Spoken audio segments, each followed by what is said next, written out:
Ni, narunot. Narunot third gear na. Awan na batin ka.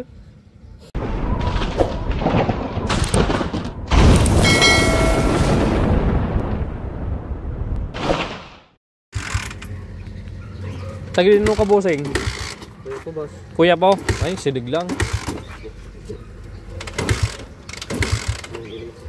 Mabain samot tan, bossing.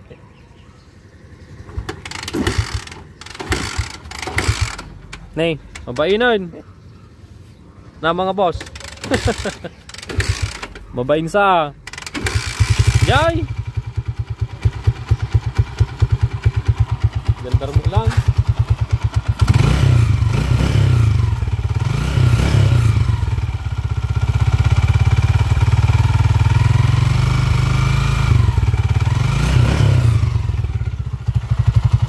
Spring kick pa gaya mangkal niya. Spring kick. Timing gear.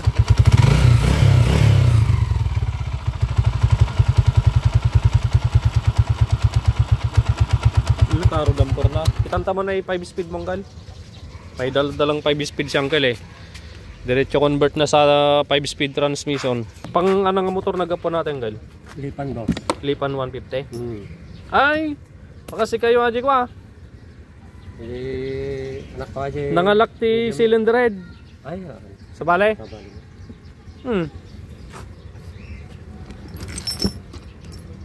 Ano na po, boss? Ayan. Walang gal. Ananagan na baruyo. Jamil. Oh, suna jay. Nalak kanya na cylinder head. Nalayo garday sila. Oy, na cylinder head din lako na kanyak. Sa tibag bagana nga transmission tilipan. Kaya lang ay third gear na.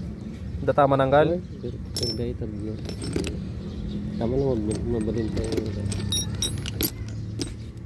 Ay buwan, nakaroati third gear na niya. Malala tong third gear niya mga kabro. Nalako na gaya. Nalako na gaya yung cylinder head. Unang gal, nalako na kanyak. Oh, may tama tong third gear. Yalaan ta third gear angkal niya. Pangpaspasada dati angkal. Dati made. Service ko lang nga. Ay. Yung kwarta medyo may kon din. 5 speed. Okay. Ni, narunot. Narunot third gear na. Awan na batin ka. Hap-hap. 3/4 lang na ikwala. 1/4 lang na batin. Okay. A few moments later. Magulo tong laboratorio natin ngayon ha mga bossing. Ano boss? Dinokan boss? General Natividad Nueva Ecija. Yan. Sila bossing. Orbistondo Pangasinan. Ayan si kabro kasama niya. Magpinsan yan mga kabro. Yan. Tapos yung motor nila, ayan, inoverall natin yung TMX 155 ni kabro. Gusto niyang ipa-refresh kahit walang sira sa loob. Pero nung nabuksan, may tama pala yung first gear kaya pinapalitan na natin ng first gear para minsanan baklas. Ano bro? Alright, dito naman motor ng Kail from Kuya po, Nueva Ecija. Father ni kabro, Jamil Pagadwan. Yan, so sa kanya tayo kumuha ng cylinder head na kinabit natin sa motor Star 125 dati pero naikabit na natin. Yan. Okay, Uncle, yan, convert sa 5-speed transmission galing sa Lipan 150 ni kabro. Wow. Yan, yun yung maingay na rin kanina, mapusa na rin yung timing gear niya. Ito naman yung connecting rod issue. Motor ni kabro from Urdaneta. Ano yan brother? Wirings. Oh, may boxer pa palang naghihintay sa'yo, you know. Okay, so update po mamaya pag nabuo na yung mga makina mga bro, pag naikabit na sa chassis. Yan ito from Kuya po. Orbistondo, yung isa pang Orbistondo motor ni kabro, ayun. Naka-safety. TMX 155. Ito naman motor ni bossing from Nueva Ecija. Ito yung kaka-overhaul lang mga kabro. Gumastos ng 30,000 daw si bossing. Kaya lang maingay pa rin yung makina. Tapos ito yung maingay connecting rod. Yan, maingay yung connecting rod. Tapos yung bearing ng sigunyal walang sealed. Okay? Yan, wag na wag kayong magtatanggal ng seal dito sa may bandang timing gear sa bearing ng sigunyal. Yan. Okay, bagong bago lang to, may kalog na kaagad oh, napakalakas. Tapos timing gear, napakaingay. Kaya pinalitan na natin ng buong sigunyal dahil yung sigunyal niya dito, matagal daw na stock, sabi ni Bossing. Kinalawang, kinain ng kalawang yung sigunyal ito. Makikita nyo yung salpakan ng magneto.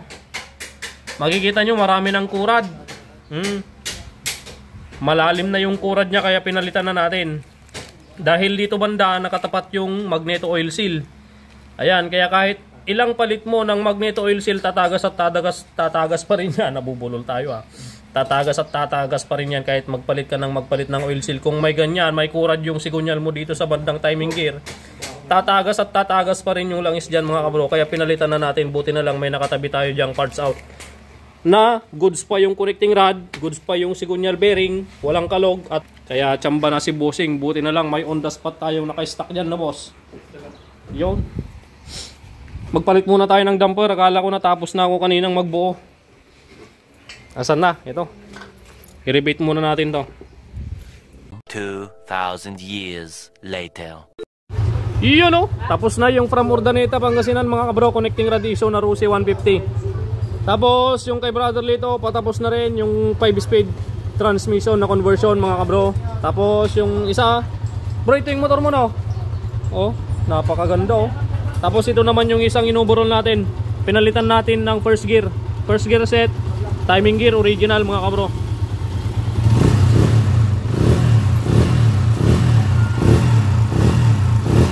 Napakaganda oh. Sana all. Sariwang TMX. Yung sa akin, karag-karag na. Alright. So, update mamaya mga bro pag i-road test na ni Brother Lito yung 5-speed conversion. Tsaka si pare ko, ayun o. Boss, shoutout. Ayun si Bossing o. Bossing, nandito na sila kabro. Si Bossing pala yung tumawag sa akin nung kwan no. Oo, naalala ko si Bossing yun o. Shoutout Bossing. Ano pangalan ni boss? Boss Eric. Eric Ferrer. Ayan, Boss Eric Ferrer. Alright. Ayun si Boss Eric Ferrer on call. Nasa ibang bansa si Boss Eric Ferrer mga kabro. Bossing, nalpasan. Pwede na tong mga motor nila. I-tune up ko pa minsan mamaya. No, test drive ko muna.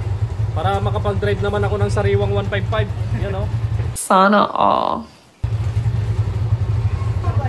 Ayan o, shoutout o. Pogi-pogi o.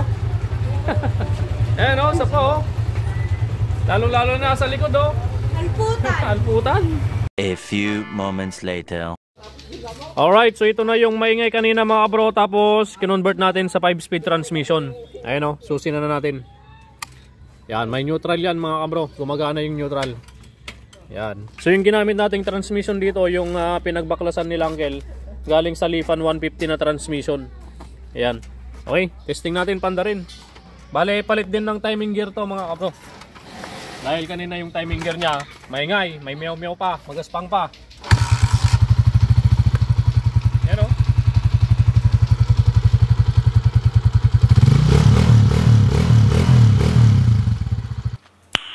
Nice. Test drive ko muna yung 5-speed. Primera.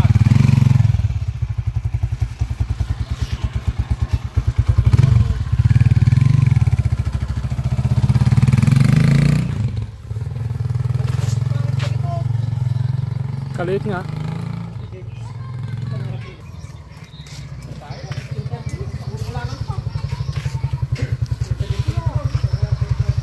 Ayos! Ayaw tananggal! Ayusin bro! Ayusin mga bossing! Okay na!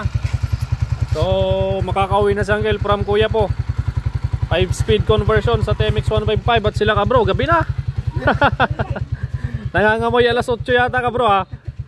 Okay, so readjust na lang natin tong motor ni Kabro, yung isa, itong 155 na in-overall natin. Tapos makakauwi na sila. Ayan. Angel, salamat. The sticker yun Angel. Sticker, labo, bigyan mong sticker si Angel. Tapos tune up ko na muna to.